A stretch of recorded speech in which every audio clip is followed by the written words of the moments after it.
4 రోజుల్లోనే నోటిఫికేషన్. స్థానిక ఎన్నికల్లో రిజర్వేషన్ ఖరారుకు కలెక్టర్ల ముమ్మర కసరత్తు. ఇప్పుడు ఏం తెలుసా, ఈ వార్త రాసినట్టే రేవంత్ అని చెప్పినట్టే పేర్లోనే ఉంది, రేవంత్ జ్యోతి, చంద్రజ్యోతి రేవంత్ జ్యోతి పత్రిక రాస్తుంది. 4 రోజుల్లో నోటిఫికేషన్ వస్తుంది. దసరా పండుగ వెళ్ళినాక మీకు ఓట్లు అవుతాయి. ఫుల్ పైసరిగా మామూలు ఉండదు లెక్కగా. సో ఫుల్ సంపాదించుకోవచ్చు. మరి మీరు ఇక నేడు సర్కారుకు సీల్డ్ కవర్లో అందజేస్తాడ. పరిశీలించి జీవో ఇవ్వడం ప్రభుత్వం. ఆ తర్వాత నోటిఫికేషన్. రిజర్వేషన్లకు 6 రకాల నివేదికలు ఇచ్చిన కమిషన్. దాని ప్రకారమే స్థానిక సంస్థలో రిజర్వేషన్. ఇప్పుడు ఈ జీవో వచ్చిన తర్వాత కోర్టుకు పోతారు. ఇదే జీవో 21 నెలలకి ఎవరు ఆపిండు? ఇదే జీవో వచ్చేదానికి జనాలు చుతగాలని చేయకుండా ఢిల్లీకి పోయి ఆడిపోయి ఈడిపోయి గవర్నర్ కాడికి పోయి ఏతులు పడేందుకు ఇదే జీవో 21 నెలల కింద ఎత్తే బాగుండపో కదా. ఆడలేక పాత గజాన్ని వెనకరుకో డైలాగ్ విన్నారా మీరు? అజ్ఞం ఉండదు మరి మా లెక్క. చేతగానప్పుడు ఏం చేస్తాం, మరి జీవోలు ఇస్తాం. ఇంకా తగ్గే ఆదాయాన్ని కేంద్ర పరిస్థితి జిఎస్టీ గురించి మాట్లాడండి, ఇది అవసరం లేదు, తర్వాత ఓఆర్ఆర్ కు ఒకే నెంబర్ అట. దక్షిణ భాగానికి ఉత్తర భాగం నెంబరే ఇవ్వాలి. ఏకకాలంలో రెండింటి పనులు సహకరించాలి. ఎన్హెచ్ఏఐ అధికారులు ఉన్న సీఎం వేగిరంగా భూసేకరణ పరిహారం పంపిణీ. ఇది ముచ్చట. ఇగో రేపో మాపో ఎలక్షన్లు పెట్టాలి. ఇది స్థానిక సంస్థల ఎలక్షన్ పెట్టాలి. మరి దాని పెట్టుబడి కావాలి కదా. పెట్టుబడి ఎట్లా చంపాలి? జనం కానించే చంపాలి. ఇప్పుడు నేను జూబిల్స్ ప్యాలెస్ అమ్మి పసిలియను, మా సారు హెరిటేజ్ కంపెనీ పసిలియాడు. జనం పైలు జనకి ఇస్తాం, జనాల భూములు గుంజుకుంటాం, ఓట్లకు పైలు వేస్తాం. అట్లే ఉంటుంది అమరావతి పులి, బరాబర్ ఉంటుంది లెక్క. ఇక ఈయన ఏం చెప్పదలుచుకుంటే RRR విషయంలో ఒకటే నెంబర్ ఉంటాట. అతి తొందరగా డబ్బులు గుంజుకోరు, అతి తొందరగా డబ్బులు సంపాదించి మమ్మల్ని పెద్ద చేయరు అంటారు రేవంత్. చేస్తే చేయరు, మీరు మంచోళ్ళు కదా. సో బరాబరే చేయొచ్చు, తప్పే ఉన్నది. ఇంకేంది, అలసత్వం ప్రదర్శించే అధికారులపై వేటు.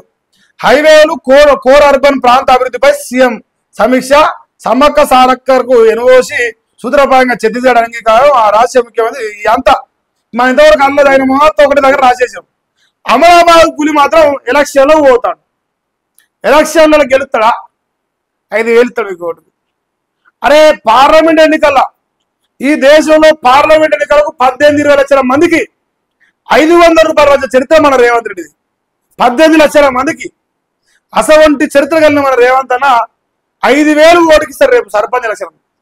రైతు బంధు రాలే, రుణమాఫీ రాలే, పెన్షన్లు రాలే, కరెంటు రాలే, నీళ్లు రాలే, 2 లక్షల ఉద్యోగాలు రాలే.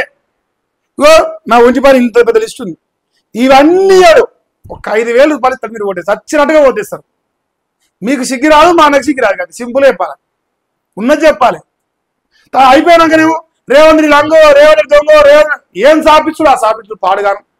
మా అన్న మస్తు బాధపడతాను రోజు మీరు సాపిస్తానే. అరే చెప్తిని ఆరా మహేష్, నేను దొంగని చెప్తిని. అనవసరంగా మీ జనాలు నాకు ఓటేసింది. ఇప్పుడు దొంగకు ఓటేసినాక రేవంత్ లంగా, రేవంత్ దొంగ ఏంద్రో ఇచ్చేది. నన్ను చెప్పి మరీ నేను మోసం చేస్తుంది. మీరు పిచ్చోళ్ళక నాకు ఓటేసి నన్ను బదనాం చేస్తారేంది అని మా అన్న నాతో చెప్పిండు. బాధపడండి నాతో జరసేపు, 1 గంట సేపు బాధపడు. మీరు బుద్ధి లేకుండా ఓటేసి ఒకటే మానం తిడతారు. సిగ్గులేని రాధాకృష్ణ ఏం రాసిన ఏడా ఒక్కడుకో. అంతులేని ప్రేమ, అమితమైన ప్రేమ, అంతులేని ప్రేమ మనోందే. అబూజుమడిలో భారీ ఎన్కౌంటర్. మావోయిస్టు పార్టీ కేంద్ర కమిటీ సభ్యులు కట్టా రామచంద్రారెడ్డి, కడారి సత్యనారాయణ రెడ్డి చనిపోయారు. ఇద్దరు కరీంనగర్ వాసులే. అంటే మావోయిస్టు చనిపోయారట, ఎన్కౌంటర్ చేశాడా? నాకు డౌట్ వచ్చిందా, మలిగాడు ఒకటే మావోయిస్టు అంట కదా, మరి వీళ్ళిద్దరు రెడ్డి ఉన్నారు. మరి మలిగాడికి సపోర్టా వ్యతిరేకమా? నాకు డౌట్. నిన్న మన దాకా రెడ్డిలో వచ్చేది ఆగిన వాడు. అందుకే నాకు డౌట్ వచ్చింది సడన్ గా. ఇప్పుడు తెలంగాణ రాజ్యాధికార పార్టీ అంటాను కదా, మరి ఇప్పుడు వీళ్ళు పాపం రెడ్డిలుగా ఉన్నారు. మరి వాళ్ళ పైన ఇప్పుడు విషయం కక్కుతాడా చూడాలి. మరి మలిగాడు ఎట్లా కక్కుతాడు. రాజు దాదా కోసా పేరిట 30 ఏళ్లుగా దండకారణ్యంలో ఉద్యోగ జీవితం అట. సిసి సభ్యులు ఇద్దరు ఒకే ఎన్కౌంటర్ లో చనిపోవడం 25 ఏళ్ళలో తొలిసారట. 1 నెలలో 4 సిసి సభ్యులు మృతి చెందారు. మరో సిసి సుజాత లొంగుబాటు అయింది. కేంద్ర కమిటీలో మిగిలింది ఇంకా 8 మంది అట. 5 పోతే 8 మంది అంటే మొత్తం 5, 8 13 మంది ఉన్నారు. 13 మందితోనే ఉన్నదంటే మరి ఆల్రెడీ 4 వీకిరు, 1 జనజీవనతో కలిసిపోయారు. 25 సంవత్సరాలు ఇదే మొదటిసాట, 25 సంవత్సరాలు ఇదే మొదటిసారి అంటారు వాళ్ళు. ఆ కేంద్ర కమిటీలో మిగిలింది ఇంకా 8 మంది. ఆయుధాలు దించేది లేదు, సోనుది ఉద్యమ ద్రోహం అని చెప్పేసి మావోయిస్ట్ పార్టీ అంటారు. ఇప్పుడు వాళ్ళు ఎట్టుందంటే మన గొర్రె కూడా అంటారుగా, గారిదా గుర్రం అనుకోపోయి ఇక్కడ 2 పక్కల ఇక్కడ కట్టుకొని ముప్పలు కట్టుకొని ఒకటే కాయ చూసిపోతాడ. ఎవరైనా సస్తరన్న అయినా మన ప్రభుత్వాలు బిర్రైపోయినాయి, కాంగ్రెస్ రాజ్యాలు లేవు, దేశం పైన ప్రేమ భారతీయ జనతా పార్టీ అధికారం ఉన్నది, మరి రాజ్యాంగ విరుద్ధంగా పనిచేస్తావు, ప్రజాస్వామ్యానికి రాజ్యాంగానికి సంబంధం లేని వ్యవస్థ మీది, ఈ దేశంలో బతుకురి అని ఆయన జనసేన కలవంటారు అని అంటే కలవంటారు.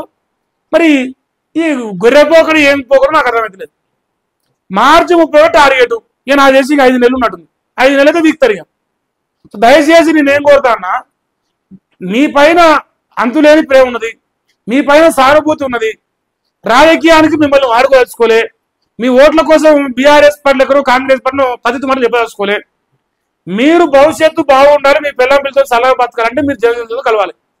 లేదు మీకు కలవంటే ఇట్లా అయితే శవాల గుట్టయి ఇంటికి వస్తారు అంతే. దయచేసి మనస్ఫూర్తిగా కోరుకుంటాను, మారాలి, మార్పు రావాలి. మరి చదువుకొని ఉంటే మీరు ఏమైనా మారుతారేమో అనిపిస్తుంది నాకు.